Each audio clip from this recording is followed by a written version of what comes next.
guys, Magpie here, and today you're watching Birdwatching with Magpie. Birdwatching, the guy who's watching the birds. But yeah, anyways, so today we're talking about Escape from Tarkov. Now you may have heard of it, may have seen it. It is something I'm definitely looking forward to. So if you haven't heard of the game, it's a little difficult to describe. So in its current format, it's not terribly dissimilar from the King of the Hill games, the Battle Royale games, on its face, on the surface, perhaps. Because what happens is that you get put into a map with a bunch of other people, and you all pretty much murder each other. Right, that's it. So, but that is not the design of the game. That is not the final design of the game. That is not the vision of the game. So, getting more into it, you have a set of gear that persists between matches. And when you go into an area, you choose what gear to wear, to bring with you. And of course, on that same extent, you can pull gear off of people and use that as well. Now, it is super freaking deep, man. Like, okay, so you get shot, you have to bandage yourself. Right, okay, yeah, that's pretty standard now. But it's like you have a magazine, you actually have to load bullets into that magazine and then put that magazine in a pouch. So if you press R to reload, you will reload with that magazine. If you fail to do those things, you won't have a magazine to reload with. So it can be, oh man, it can be pretty in depth. Not to mention the gun customization, it's like tears down all the parts on the weapons, and you can just like fiddle with them, and it's crazy. So there's an incredible amount of fidelity with the weapons and the gear and a lot of the other elements in there. There's also going to be wellness, like sickness, hydration is going to be some sort of element. And there's even going to be some stuff pertaining to like the overall health of your character, or even a roster of characters. But we'll see. I'll get more into that later. But yeah, so now it's not Battle Royale, because the goal isn't strictly to murder everybody else, though you can and take their gear. The point of Escape from Tarkov is, get this, escaping from Tarkov. So the point is, in each map, is that you'll spawn into the map. And ultimately your goal is to exit the map via a room and a door. Now, the thing is that scattered throughout the map are of little supply crates or areas, or even like vaults, so to speak. So in some cases you might find a key that goes to a certain place. You can take that key, or you can escape with that key and then later take it with you to go into this place that probably has pretty good loot. So as you're doing all this, of course, there's a handful of other players doing the same thing, and these NPCs called scavs that will spawn in. Now, scavs are kind of like, well, they're scavengers. Scav, short for scavengers.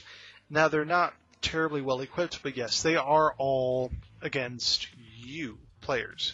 Now, that said, there's two teams of the players, so to speak. So there's no like proper grouping system in the game right now, and I'm pretty sure everybody pretty much looks alike. But eventually there's going to be some way to like tie a colored band to your hand or something so that you can try and identify with other people. But yeah, so there's two teams. I believe it's like UCAS or something, and then the Bears, which is like, appears to be an American mercenary group and a Russian mercenary group. So in the vision for this game, there will be penalties for shooting people that are on your faction. So there's like a karma system. So it's going to be like if you kill people on your side and take their shit, more along the act of just killing them, you will have, like, your guns will jam more often, and you'll have a higher chance to get sick, or like various other elements like that. So there's going to be these weird little kind of negatives for it, for killing your own team. But to boot, I think they still got to work out like how many people are going to be spawning in on each side, because my understanding right now is that there's not terribly too many people, but it depends on the maps.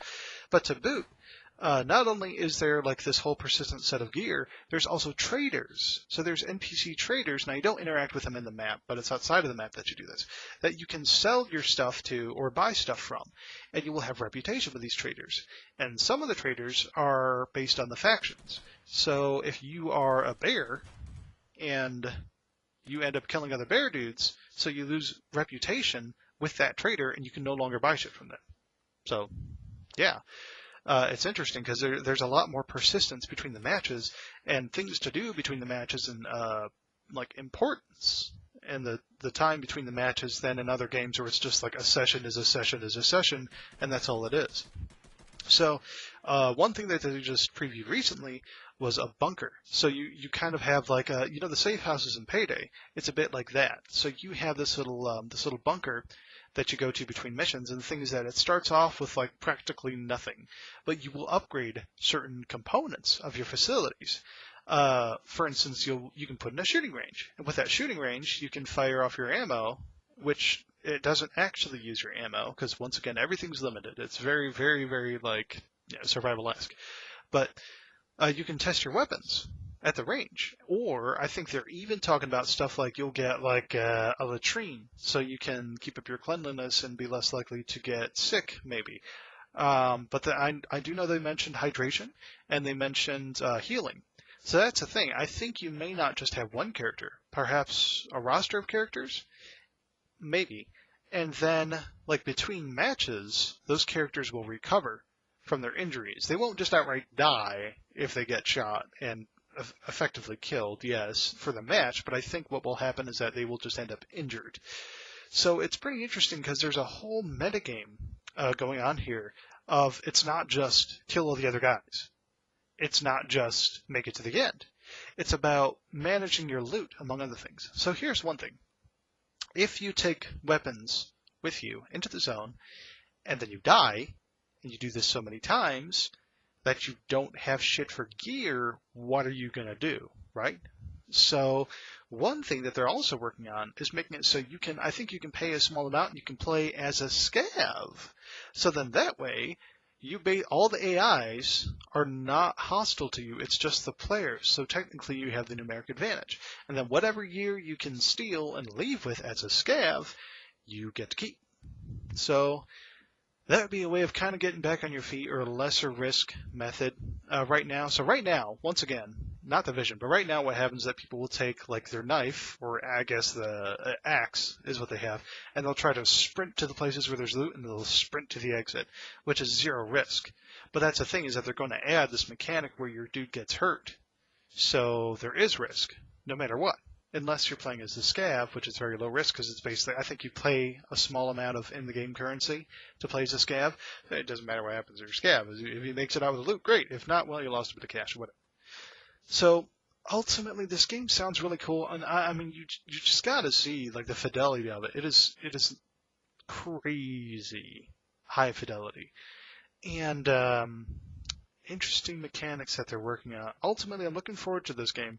Right now, it's buy-in beta only, but I think fairly soon here it should be coming to a closed beta. And because right now the buy-in beta is like, oh, if you buy this package, you have a 100% chance. If you buy this package, you have a 50% chance. So yeah, kind of right. But still, so soon we'll see the closed beta where I think everybody who purchased will get in. And then anybody who purchases from this point is guaranteed to get in.